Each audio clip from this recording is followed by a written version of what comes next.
Hello, everyone. It's a pleasure to be here with you. I'm David Niles. This is Adam Minihan. If people get us confused a lot, but I'm the good-looking one, so that's how you could remember. So, a little bit about myself. I'm a cradle Catholic. I've been married for 5 years. Yeah, 5 years.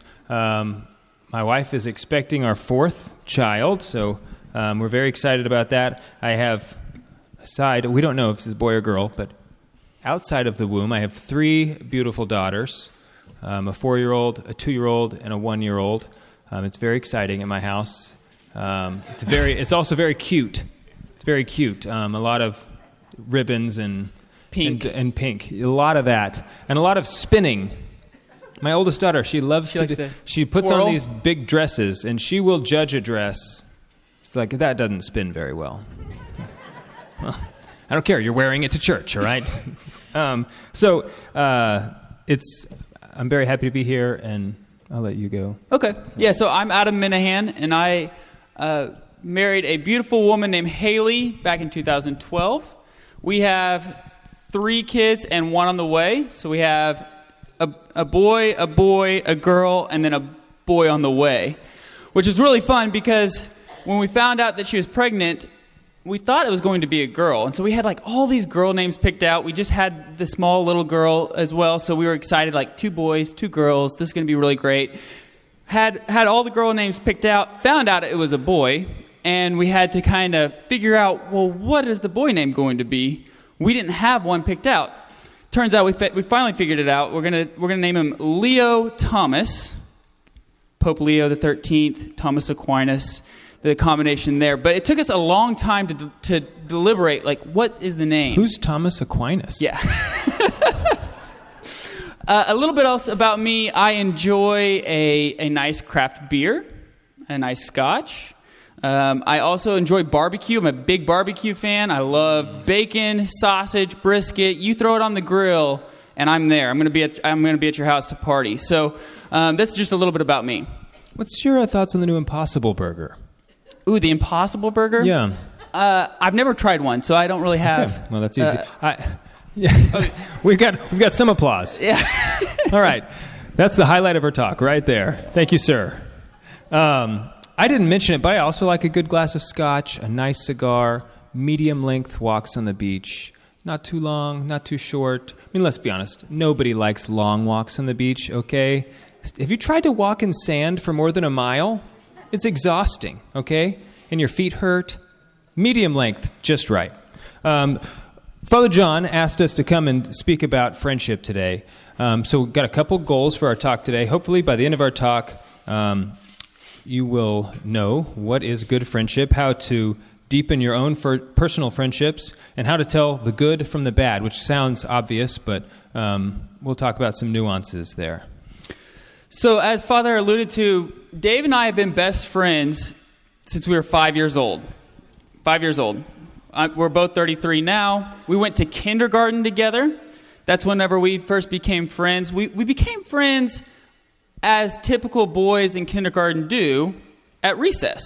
Like that's like in the hierarchy of kindergarten for boys, it's like the highest is recess, and then lunch, and then maybe nap, and then all the other subjects after that. So we were in line one day, because lines are a big deal in kindergarten, getting kids lined up to go places. So we were lined up, and we're going out to recess, our favorite part, and the movie Hook had just come out. I don't know if you guys remember the movie Hook, but with Robin Williams, Peter Pan movie. So Peter Pan was a big deal at that time, and we played Peter Pan out at recess.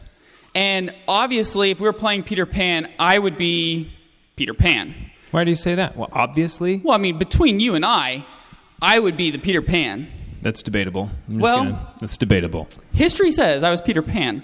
And so every Peter Pan needs a Rufio, right? So Dave, my good buddy Dave, was going to be the Rufio at Peter Pan at recess. So I remember we're lined up, we're about to walk out to recess, and Dave had this crazy idea. Yeah, and just so you know, this is a crushingly true story, okay? Adam, he was always Peter Pan, and so I said, I think I'll be Peter Pan today. And everybody's like, the girls, who were all Tinkerbell, No, Adam's going to be Peter Pan. It's like, no, it's my turn to be Peter Pan today. And they said, well, he's better at doing this than you are. And I remember thinking, that's ridiculous. We're talking about imaginary sword fighting here. And I'm pretty good, though. I mean, do you see these moves? So, but apparently this was the convincing argument at the kindergarten level, and that settled it. And so I've been hanging out with them for the last 25 years, really just to plot my revenge and get payback. It will be oh so sweet someday. Justice will be mine. So we fast forward just a little bit. We grew up together in the same neighborhood. Our parents were best friends, so we had an opportunity to play hockey in the streets in the summertime, swim in the swimming pool together, spend a lot of time together. Our parents did the small faith groups. I don't know if you guys remember what small faith, if you guys do that here or not, but small faith groups are really when families get together, the parents study of the faith, and the kids get to go eat Rice Krispie treats and play basketball. Yeah. And so that's what we would do. On the way over here, we were talking like we should get a group together where the kids like study their catechism and we get together and eat Rice Krispie treats and play basketball. That would be awesome. That would be really cool. Yeah, popular group. Yeah, so we actually went to high school together. We went to Bishop Kelly High School together. We went to separate colleges, but throughout college, I went to Oklahoma State. He went to UCO, and so we were very close. We got to hang out quite a bit. And after college, we both graduated at the same time, and I realized two things. I realized, one, I had no money, and two, I needed to find a place to stay, and I couldn't afford rent by myself. So I call up my buddy Dave, and I said, Dave, you want to come live with me because I need somebody else to help pay rent? And he said yes. Yeah, I kind of felt the same way, and so it worked out really well. And like I still look back on those years, even though they weren't that long ago, getting further and further into the distance. Mm-hmm. We used to go to the bar on Tuesday. Because we had no responsibilities. We had no, what else were we doing? Anyway, right. Those are good days. But it really was. It was good because something very, very important happened. That looking back, I can say it was absolutely a turning point in my life. One day, so let me back up a little bit. Adam and I had both stopped practicing the faith in college. For myself, it's not that I rejected the faith. I just kind of stopped practicing. I just didn't really care. We did the whole stopped worshiping the Trinity of Father, Son, and Holy Spirit, and started worshiping the unholy Trinity of me, myself, and I. Yeah. You know, and just did what we wanted to do instead of what God was wanting us to do. Yeah. So I remember being in college. I went to Mass my first Sunday of college. You know, here I am. I'm doing important grown-up things for the first time, like when I went to the grocery store, I got to decide what cereal I bought, okay? We were never allowed to get Fruit Loops, so I was buying my own Fruit Loops, all right? And then I went to Mass. I thought, God, I am just doing the whole adult thing really well. And then the second Sunday rolled around, and I did not go to Mass, and I felt bad about it. But then the third Sunday rolled around, and I did not go to Mass, and I didn't feel bad about it at all. That's how easy it was for me to just abandon this lifelong habit that my parents had given me. I mean, I had never missed Mass. Yeah, I mean, neither one of us had ever really missed Mass up until that point.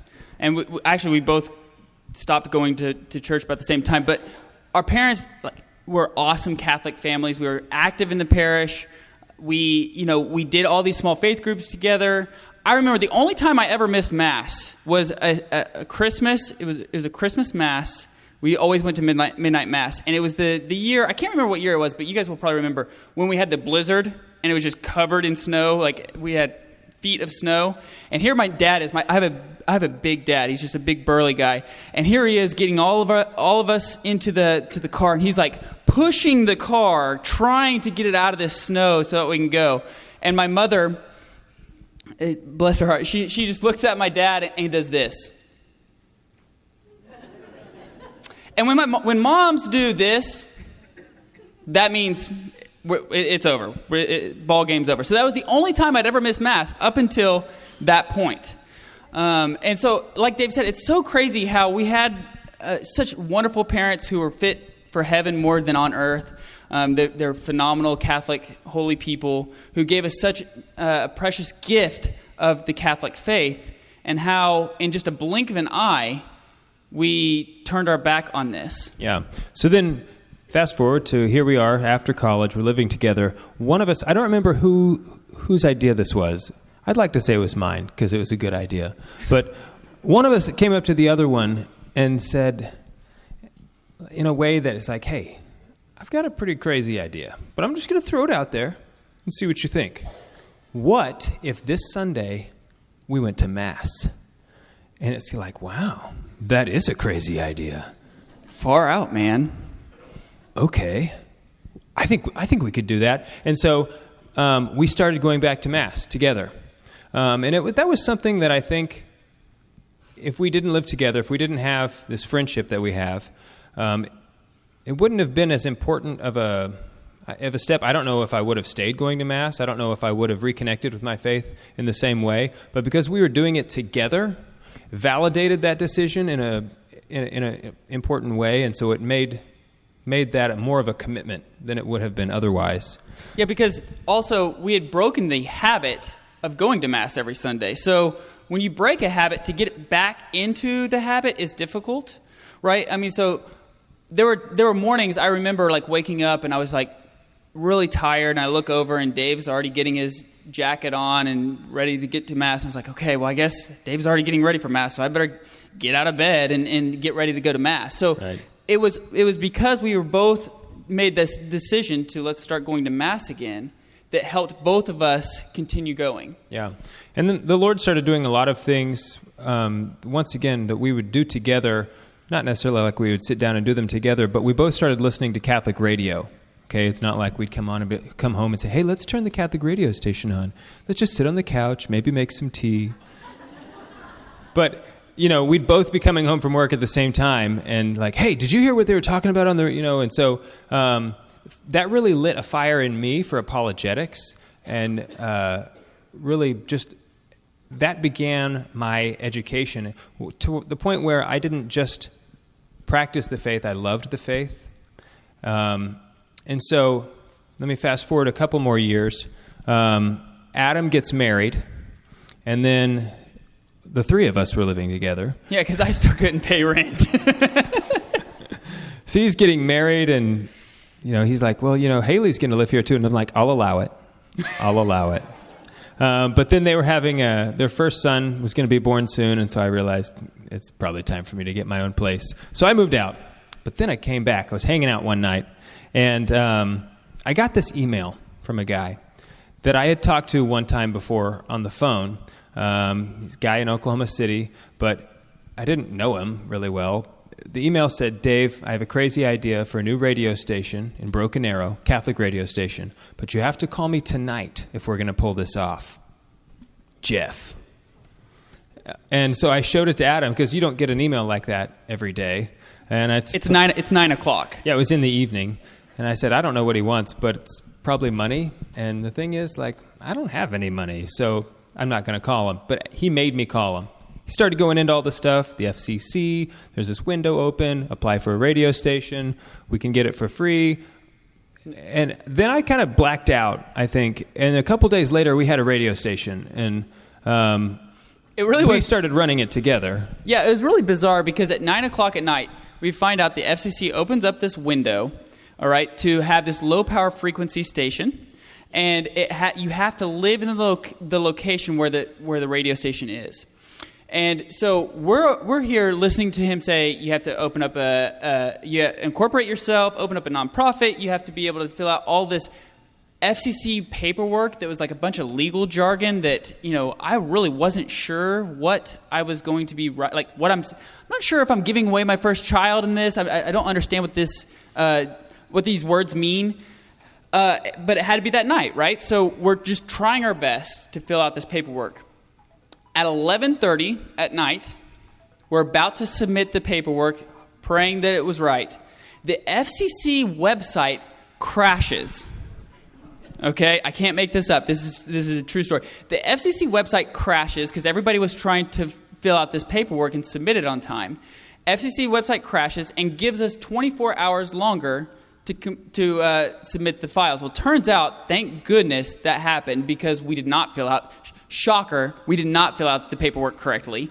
So we were able to take the moment to get to a lawyer and actually do it correctly. We submitted it, and we were able to, they gave us the permission to start a radio station, which is different. They basically said, you now have the rights to this frequency, but now you have to get it on air. Okay, now remember, Dave and I have zero experience in radio. We have regular day jobs. I'm starting a family. We're trying to figure out, okay, what do we got to do? And no money still. Yeah, and we still have no money. And they say, okay, well, all you have to do is raise $30,000 to get it started, and then it's a monthly income, all this money that every month, but $30,000 will at least get you up on air. And the rule was with FCC, you have to be on air within 3 years, or they revoke your right to have the station. And so Dave and I were thinking, like, $30,000, like, it might as well be $3 million. I've never raised that kind of money. Turns out we went to one parish at the end of Mass. A holy priest let us speak, and we just said, here's the deal, guys. We have this opportunity. That weekend we raised $30,000. So we were able to get the radio station on air. It's been such a huge blessing. So Dave and I have been running the Catholic radio station in Tulsa for the last 5 years. We're actually coming up on our 5th year. Yeah, next month. And just so you know, sidebar, one of our missions is to get a radio station here in Bartlesville. So as soon as that is available, we're going to do that, but it's not up to us. So you can pray that the FCC will open up a new license here in Bartlesville, and we will buy it. Yeah, and so we have two goals with this Catholic radio station stuff. We have two goals. The first goal is to get a station both in Bartlesville and McAllister. And Stillwater. Yeah. Bartlesville. And everywhere else. Yeah, but those are the three places that we really want to get to. One, because there's a lot of frequencies here in Bartlesville. McAllister has the prison there, and there's not a lot, like, the inmates don't have a lot of things to do other than listen to radio. So much free time. So we want to be able to reach them. And then obviously in Stillwater, we want to be able to reach the college kids in Stillwater. So that's the one thing. The other thing our goal is to make Tulsa 100% Catholic. Yeah. That's our goal. So we started a radio station. It was really awesome. We weren't even on air yet, but I was already running around putting, David Niles, CEO, on stuff. He was so excited, guys. He was so excited to say, I'm the president. I'm the president. Yeah, I own a radio station. Oh, really? What frequency is it? Well, you can't listen to it, but I own it, okay? It was so funny. So a couple years later, we were just thinking about what's our lineup here, and we realized that there wasn't very much for men. There was a lot of radio shows geared towards women, but there wasn't anything that was really specifically for men, and we kind of thought to ourselves, well, we own the thing. We could probably put whatever we want on. We'll just start our own show, and nobody even can kick us off the air because we own it. Yeah, it's us. So that's what we did. We started the Catholic Man Show, and as Father said, a couple years ago, we had the privilege of actually doing a show here from this very stage, which a lot of the men here, I recognize. So that was very fun. But for the women in the audience, we do three things on every episode. We highlight, we open, review, and enjoy a manly beverage. And I like telling people that because there's usually someone who will kind of like give me this look like, what? You're drinking on the air? And yes, that's exactly what we're doing. We are doing You that. got it. That's. But we do that for a couple reasons. Our show is all about virtue, okay? And having a drink on air allows us to highlight the virtue of temperance in a better way than simply talking about the virtue of temperance. And we make sure we take pains to always promote moderation and, having a good drink, not just drinking to drink, but to facilitate good conversation and things. So then the next thing we do is we highlight a man gear of some kind, and we just talk about this is a manly thing. If you could call on something manly, well, then there has to be something that is exemplified in it that is a virtue of manliness. So by studying something that you would call manly, you can come to learn more about yourself as a man and what that means. And then finally, we just have a topic, which could be anything, but mostly it's about virtue. Yeah, so we started the Catholic Man Show about 3 years ago. We had the privilege of actually being on Catholic Answers Live, which is the biggest Catholic radio show in probably the world, maybe the nation, maybe U.S. I'm not sure if the world. I don't know. But probably the world. We had an opportunity to do that. And then we also they have a side program called Catholic Answers Focus. If you just Google Catholic Answers Focus, that'll pop up. But we just did a show with them on the topic of moderation and drinking. And so you can look at that as well. Yeah. So it's been really fun. We've done that, like I said, for 3 years. And throughout this journey, a couple things have happened. One, Dave moved out, and it just so happens that right across the street where Dave was living, the house went foreclosed. And I talked my wife into buying that house. And so now Dave and I live right across the street from each other, which is so fun. Our kids now are getting to grow up together, and they're friends. And because we live across the street from each other, we're able to help run the radio station on the side. We still have our day jobs, but we're able to run the radio station. And on Sundays we record our show. And it's really beautiful because when we record our show on Sundays, my wife goes over to his house, and the wives do a Bible study while we record our show, and the kids are asleep. So it works out just perfect for that moment. But I also want to go back to, I think that there were several pivotal moments in this journey up until now that I think when I die and God is going through my life and judging me, I think that there'll be several pivotal moments that I'll look back and say, because Dave was there in my life, it changed the trajectory of where I was going towards maybe a sideways towards more up. And it's so important that that we were in each other's lives, and we became such good friends over time because we were able to build each other up with a bond in Christ, which is so important. Yeah. And especially now that our kids are growing up together, it has given me a lot more insight into the importance of friendship.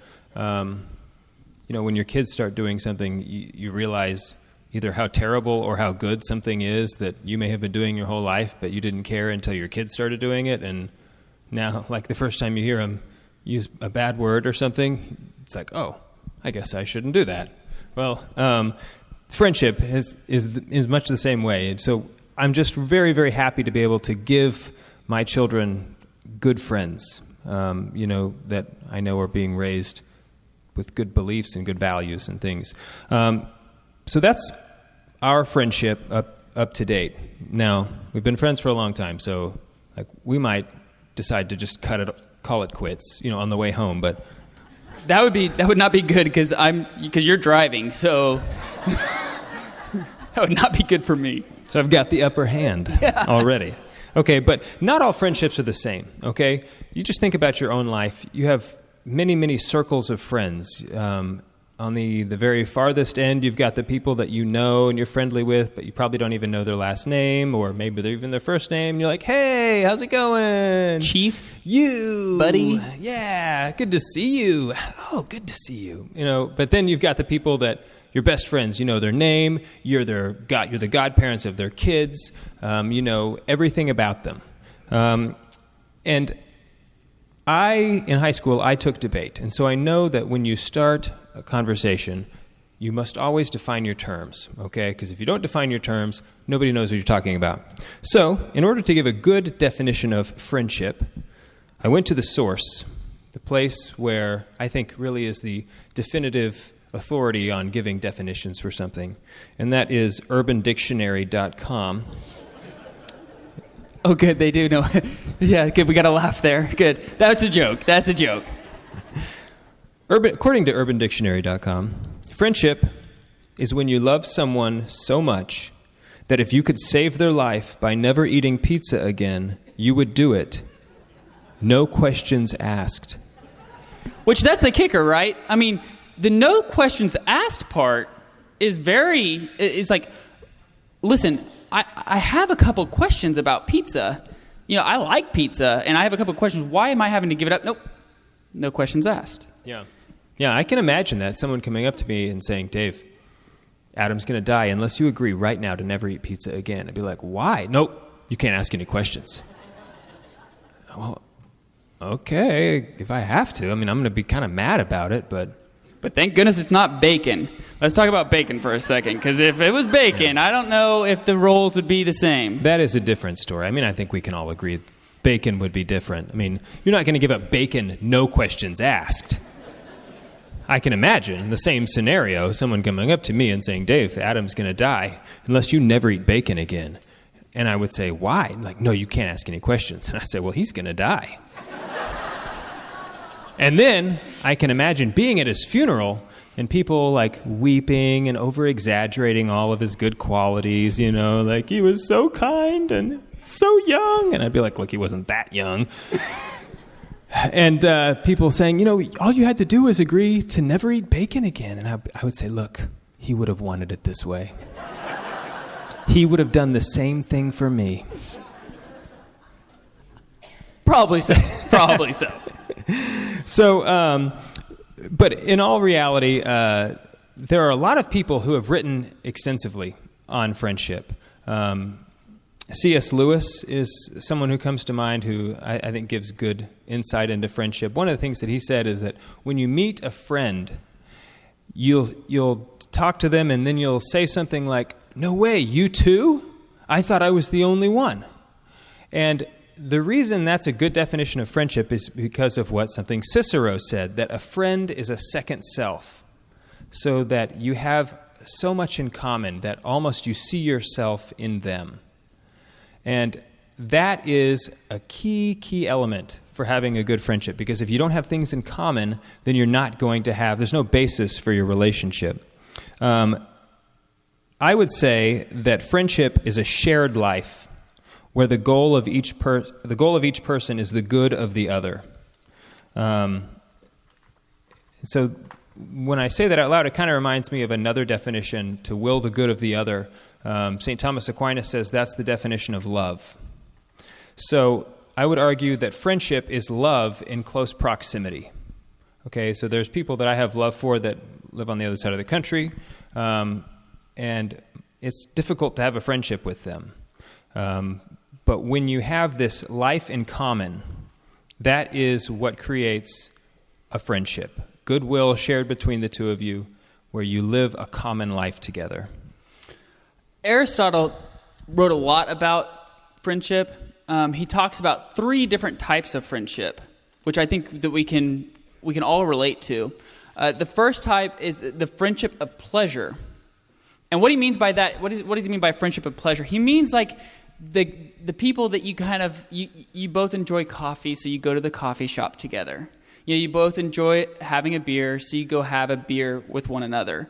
It's kind of surface level, like we both have something in common that's not super important, but we enjoy it together and we kind of enjoy each other's company. So we're not friends. Right, yeah, a hunting buddy or a fishing buddy. Right. But if they outlawed hunting or fishing, you probably wouldn't spend very much time together. Thank goodness they're not doing that. Right. That would cause a big problem. Yeah. The next one he talks about is the friendship of utility. And the friendship of utility is something like we're business partners, or we work together, and so I'm getting something out of you, you're getting something out of me, we're both trying to achieve a goal, and so now we have this relationship that kind of forms into a friendship. Yeah, so just a relationship you have where it's useful. I think about friends I had in college where we had a class together, and so we would maybe get together to study the night before a test. But then once that class was over, we didn't really hang out anymore. It's not that we didn't like each other. It's just that was what our friendship was based on, is that we had this utility that was the source of our friendship. And both of these two are good. It's not to say that friendships of utility, friendships of pleasure, that they're not good. They are. And they serve a purpose, because the real friendship, what Aristotle calls an authentic friendship, you just don't have the emotional bandwidth to have that level of friendship with more than a few people. And so these other friendships are a little bit different from an authentic friendship in that they're more selfish.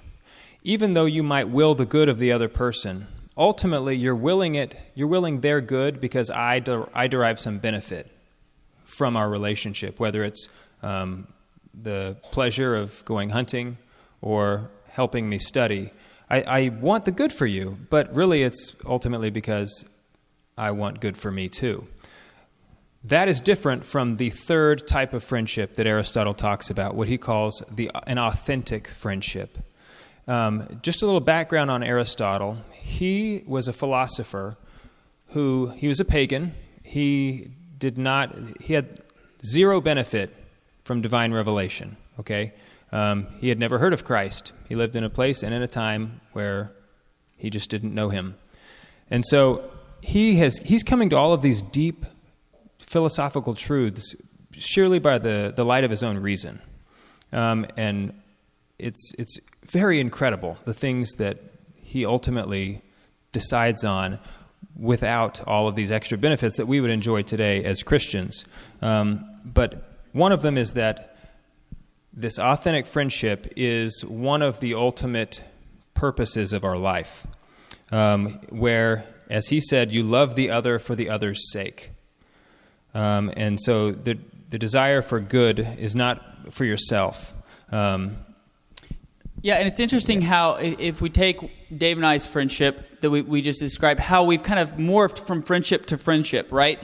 At the beginning, we were friendships of pleasure because I was dominating playing Peter Pan at recess. And then we moved into, I need to pay rent and you need to pay rent, so we should move in together.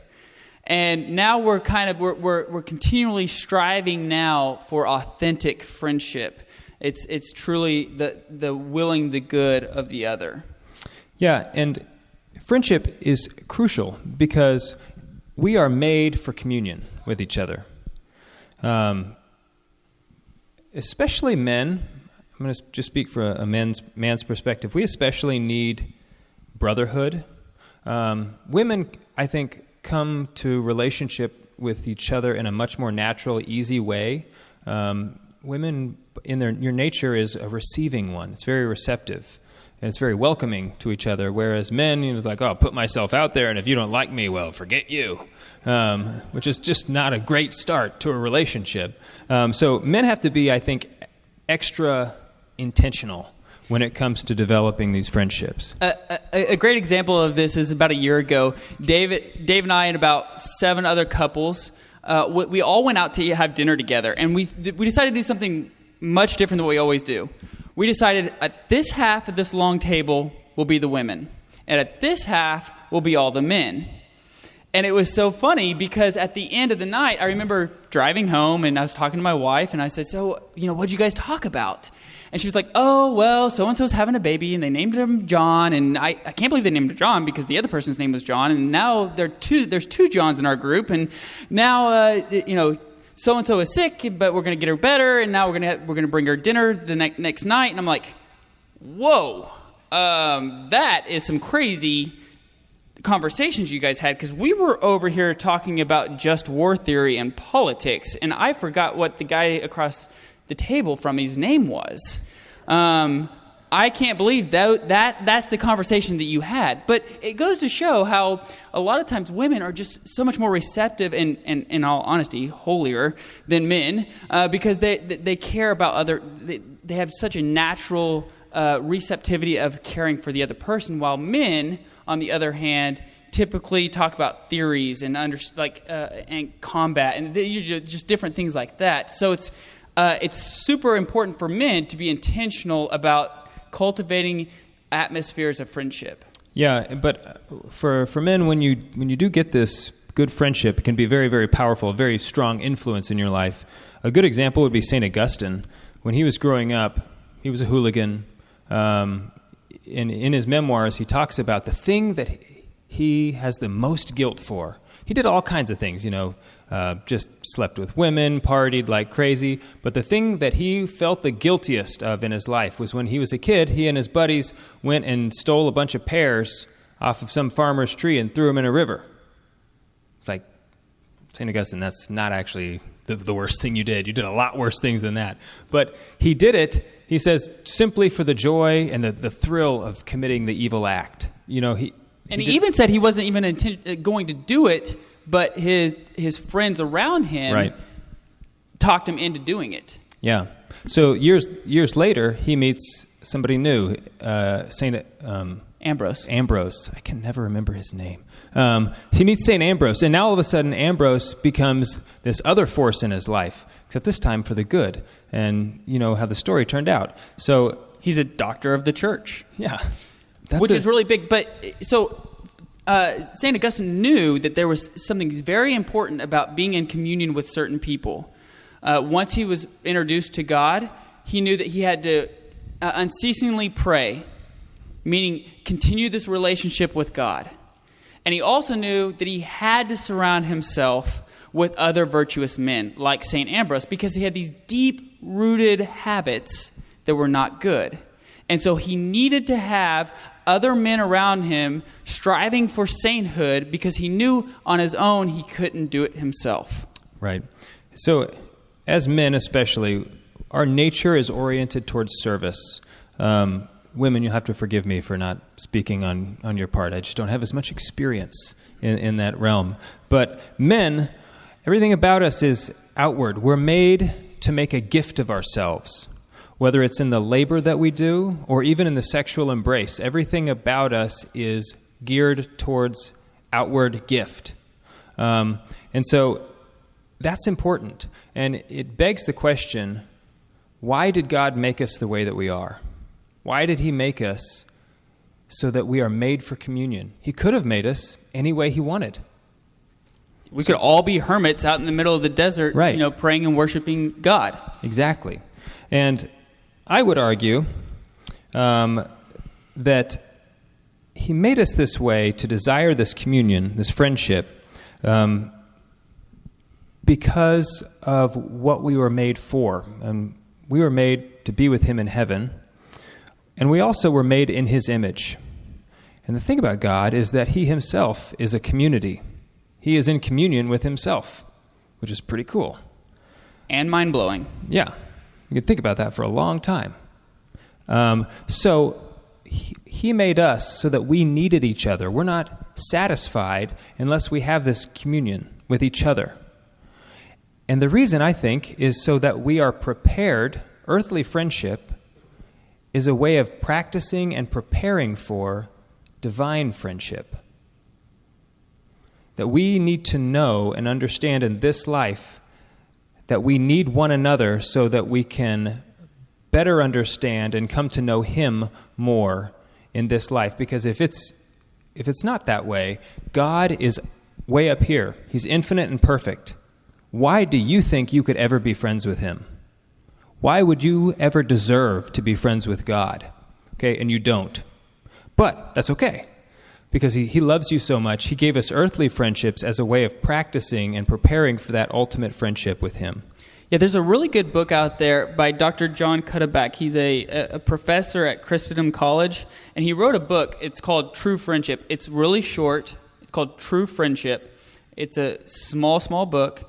Easily. I like that. Yeah, which I'm a big fan of small books because I can actually read it and finish it.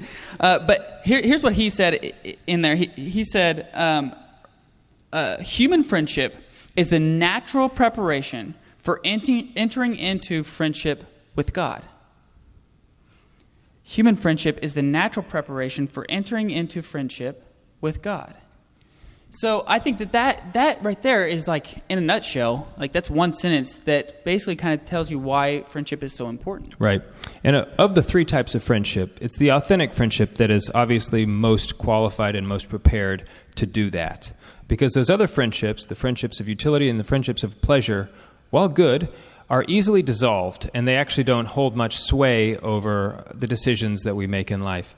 One of your hunting buddy is not likely to persuade you to make a drastic change in your life, especially when it's something hard to do like religious changes. I'm just going to call them that. But to convince someone to go back to church, for instance, is probably not going to happen while you're throwing a lure in the water. Maybe it will. God works in all kinds of ways, but unless you have a deep relationship with that person, they're probably not going to be able to do that. It kind of goes along with people don't care how much you know until they know how much you care. So authentic friendship as a Catholic must be rooted in Jesus Christ. If your friendship isn't rooted in Jesus Christ, then I would say it's not an authentic friendship. And one of the things Aristotle talks about is the fact that there are many people in the world who believe themselves to have many good friendships.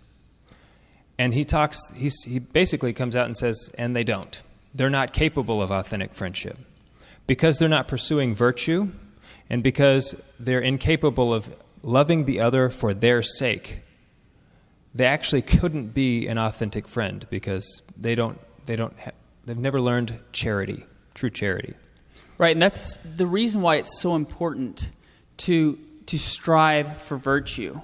Because the more virtuous you become as a person, the less you have to worry about yourself, and the more you can worry about the relationship that you have with God and with others. You don't have to worry about, am I going to fall into this temptation if I go over here? No. You've developed what St. Thomas Aquinas says, the habit of doing the good, or virtue. So the less you have to worry about yourself, the more you're able to give to God and to others. And so that's why it's so important if we're striving for virtue, because you can't give what you don't have. So if you're not the virtuous man or woman, you're not able to be generous to your neighbor. You're not able to be charitable towards another person, because you haven't developed and trained your spiritual muscles to live a virtuous life. Yeah, so how do you know if your friendship has Christ at its center? Well, is that friendship, is it leading you towards virtue or is it leading you towards vice? Does that friendship reinforce you in negative habits or bring you towards the positive habits? An authentic friendship is often difficult because it's challenging, not because maybe the person's hard to get along with, but maybe because, they are calling you to do things that you don't want to do, which... I'm living that right now, currently. But in John 15, Jesus says something to his apostles which is easy to overlook, but is absolutely crucial. He says... He's talking to them and he says, I now call you friends. Not slave, but friends. And this is right before his passion. This is right before he knows he's about to give himself for all of humanity. And he says, all that the God the Father has revealed to me, I have revealed to you. And it's because I love you. And so I'm not holding anything back. I'm showing you who I truly am and being very intimate with you. So I no longer call you slaves or servants, but I call you friends. And then what does he do? It's like the epitome of friendship. He goes and dies for everybody. So if friendship is a shared life, if you and I are friends, and that means I'm sharing my life with you, that's wonderful. I'm a person, you're a person. But think about all of a sudden what that means when you are in a friendship with the God-man. He is sharing his life with you. That is such a profound statement. I don't even know what that means in many ways. But in heaven, we will become like God. And having friendship with Christ now is preparing us for that heavenly reality. It's what they call the process of theosis, to become like God. And so by sharing in his life, by developing friendship with Christ, we are partaking in that process even now on earth. It's mind-blowing. Next time you're in adoration, just think about that for a while and just keep thinking about it, because it's unfathomable, really. So they say that you're the average of the 5 people that you hang out with the most. So you have to think about, okay, well, who are those 5 people? Are they leading me towards virtue or vice? Because real authentic friends don't let friends sin. And so if you're By the way, I've been meaning to talk to you about that. Since you brought it up. Yeah. Father, you're doing confessions for him afterwards, correct? Okay, good. So you have to ask yourself, I'll be confessing his sins. Yeah. He can't give you absolution for that. Second self. Loophole. So you have to ask yourself, though, are you surrounding yourself with like what the young St. Augustine did, who were leading him towards bad things? Are you surrounding yourself with what the older St. Augustine did, was surrounding people who are building you up towards Christ? Yes. Okay, so I would now like to just briefly talk about a couple of philosophical terms. We're not philosophers, so... And we don't even play it on the radio. Yeah, so this is going to stay at a very basic level.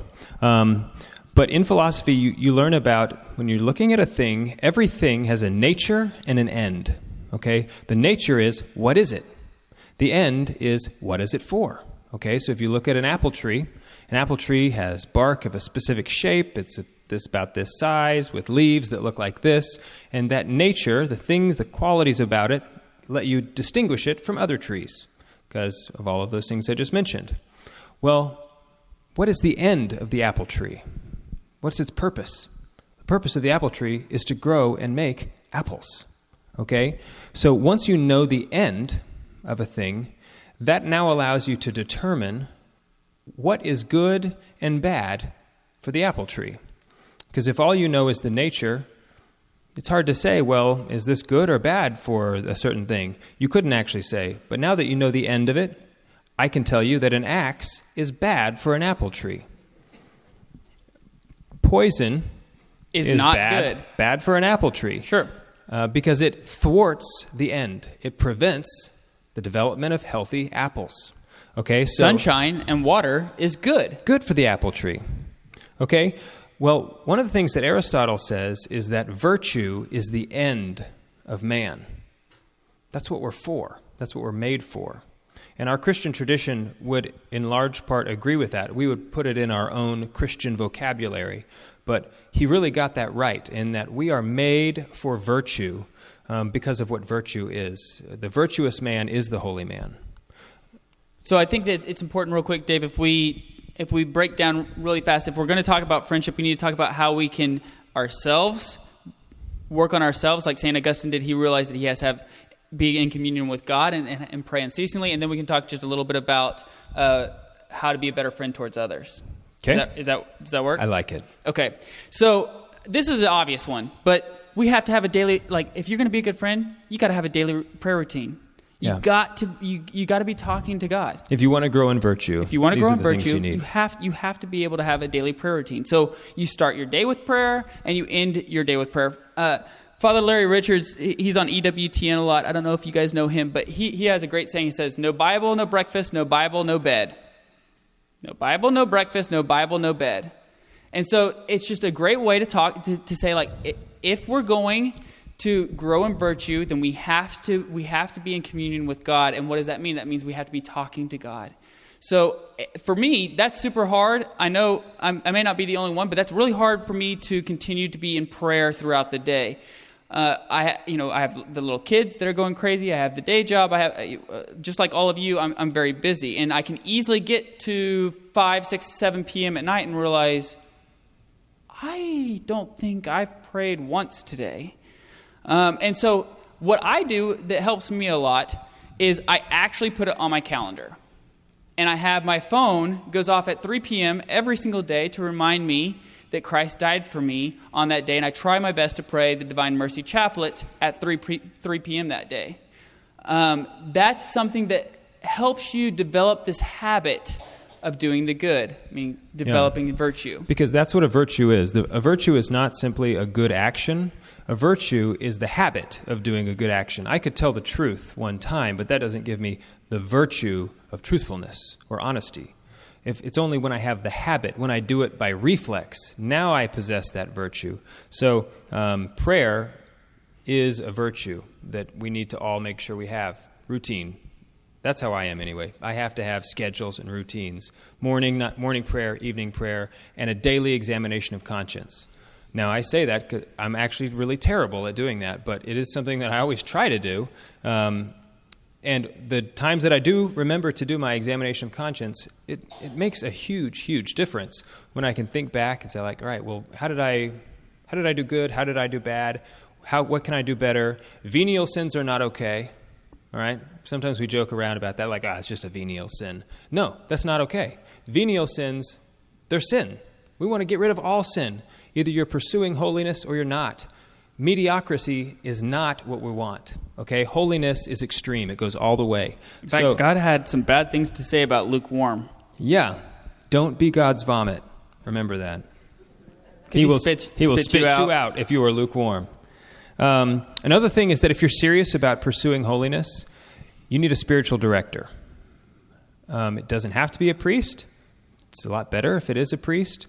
But if you really want to pursue holiness, a spiritual director is very, very, very, very helpful. Father, you got time, right? Father's over here saying, like, I'm never inviting these guys over to my place again. I'm never doing this. I'm going to vet their talks from now on. Yeah. And you need a regular confessor. Your spiritual director does not need to be your confessor. There are reasons for having them be the same, and there are pros and cons, but it can also be good to have a regular confessor. So apart from that, you need community. You guys look at this. You guys have community right here. So if you don't have a small faith group like we talked about, or a regular group that you meet with once a week, you really need to do that. Because Adam and I, we have a group that we get together with on Tuesday mornings, and it has done wonders for me as far as being a good father, being a good husband when you can get together and talk about, oh, you're struggling with the same things I am. Okay, well, A, that makes me feel better. B, what are you doing about it? Okay, well, I didn't think about trying that. I'll try that, and let me solve your problems now. Which I do a lot of that, really. He gives advice for a living, so he's very open to giving his advice. Another good way to do something kind of combo up prayer and community is meet together, like on Saturday when you're going to pray the rosary together.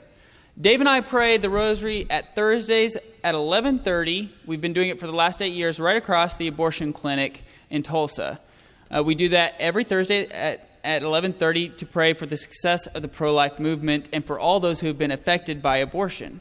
And so these are not like amazing ideas, but this is just something that we need to be intentional. If we're going to be saints, which we are called to do, then we need to be intentional about it. And what does that mean? That means you have to intentionally make decisions to continue growing in virtue, to continue cultivating this opportunity to love one another and grow in Christ's friendship. Yeah, so just to wrap it up, and then we'll maybe do some Q&A if we have time. I have no idea what time it is. Yeah, are we good on time, Father? But okay, good. Friendship has a way of making you like each other. So when Adam and I spend time together, it has a way of making me more like him and making him more like me. I can also tell you that's true with my wife. She used to tell much better jokes, okay? And now she tells dumb jokes like I do. And it's like... You've been hanging out way too much. Praise God, she's also making me more like her. So I think I'm more beautiful now. I don't know.